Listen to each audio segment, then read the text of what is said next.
Bienvenue pour cette vidéo sur déclencheur. Là, je vais vous présenter le Zoom Q3 HD qui vient d'arriver avec un camion de Thomann. Alors, la particularité du Zoom, comme d'habitude, c'est de mettre en avant des micros d'une qualité bonne en configuration XY. Ici, c'est un enregistreur très simple, donc c'est un seul bouton pour le faire fonctionner.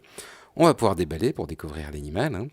Donc, qu'est-ce qu'il y a à l'intérieur? Il y a une petite boîte noire. Ce qui est étonnant d'ailleurs, c'est la taille de cette boîte. C'est vraiment tout petit. On sent que l'enregistreur dedans va être tout petit. Sound makes the movie, c'est le son qui fait la musique, comme ils aiment le dire chez Zoom. Parce que la particularité de ce produit, Zoom est en fait un fabricant d'enregistreurs. Entrée de gamme, des produits pas très beaux en soi, mais d'un bon rapport qualité-prix.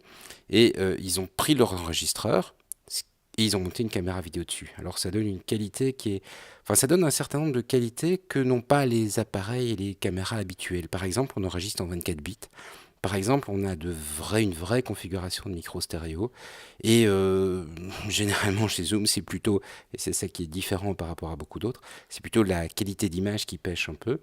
Donc ici, ils ont revu les choses à la hausse avec une qualité HD. Il faudra évidemment la tester pour dire ce qu'il en est. Donc on voit ici effectivement ces micros HD assez... il parle de micros de studio, je crois que c'est exagéré, mais des micros plutôt meilleure qualité que ce qu'on trouve habituellement sur une caméra et certainement meilleur que ce qu'on trouve sur la plupart des appareils photo. L'entrée ligne, attention, c'est pas une entrée micro, c'est une entrée ligne. Donc ça permet de venir le brancher sur, par exemple, une table de mixage, la sortie enregistreur d'une table de mixage pour venir récupérer le son. C'est un produit qui se destine en priorité parce que c'est le marché habituel de Zoom aux musiciens. Donc on va par exemple enregistrer pendant un concert, etc. Évidemment, on a une sortie casque. Enfin, je dis évidemment. Et puis quand on réfléchit, la plupart des appareils photo n'en sont pas équipés, alors qu'on a des appareils qui filment qui ne sont pas équipés de ça. Donc c'est pas mal. C'est évidemment un tout petit produit. Un titre de comparaison, je vous mets ici un iPod Touch et une Kodak ZT-8 juste à côté. La ZT-8 a une entrée micro. Ici, je le rappelle, c'est une entrée ligne. Mais la qualité des composants électroniques qui gèrent l'audio n'a absolument rien à voir en termes de qualité. Le zoom est nettement supérieur. Petite prise USB. Il y a également un petit port pour voir, une vis pour pouvoir brancher, pour le monter sur un pied de caméra, un pied classique, un trépied. Donc ça, c'est des choses tout à fait banales. Il prend des piles, ce qui est un petit peu controversial. Il y a des gens qui n'aiment pas trop les piles. Moi, j'aime bien parce que ça permet de mettre des piles rechargeables. Et des piles rechargeables, ça coûte moins cher que les batteries propriétaires.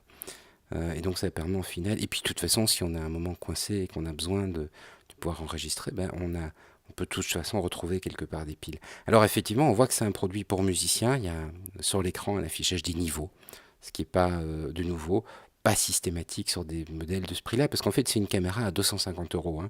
Donc c'est pas, voilà, on le voit ici les niveaux qui sont activés. Pour ce niveau de prix, c'est pas du tout automatique.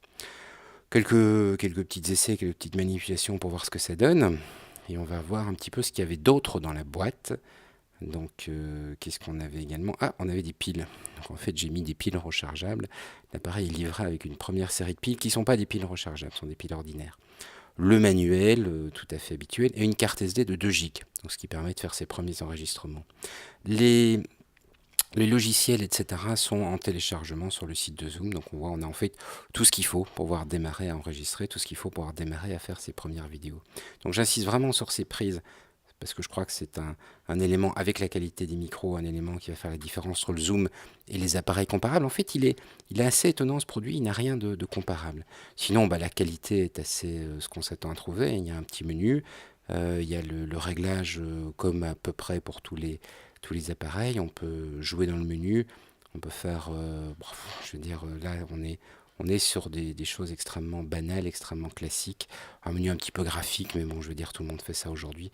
Puis on tombe sur un menu texte, quelque chose de classique. L'entrée pour pouvoir installer la carte SD. Donc ça c'est, puisqu'une carte SD est fournie, on va pouvoir essayer tout de suite. On installe la carte SD. Ah non, tiens, elle ne rentre pas. Est-ce que je l'ai mise dans le mauvais sens? Alors, oui, visiblement je l'ai mise dans le mauvais sens. Donc hop, on la retourne. Voilà. Ça y est, l'appareil est prêt à filmer, prêt à enregistrer. Donc je le rappelle, c'est le Zoom Q3 HD. Ce qui est remarquable, c'est la qualité, plutôt la taille de ce petit appareil. Voilà, c'était le déballage du Zoom Q3 HD. J'espère que cela vous plaît.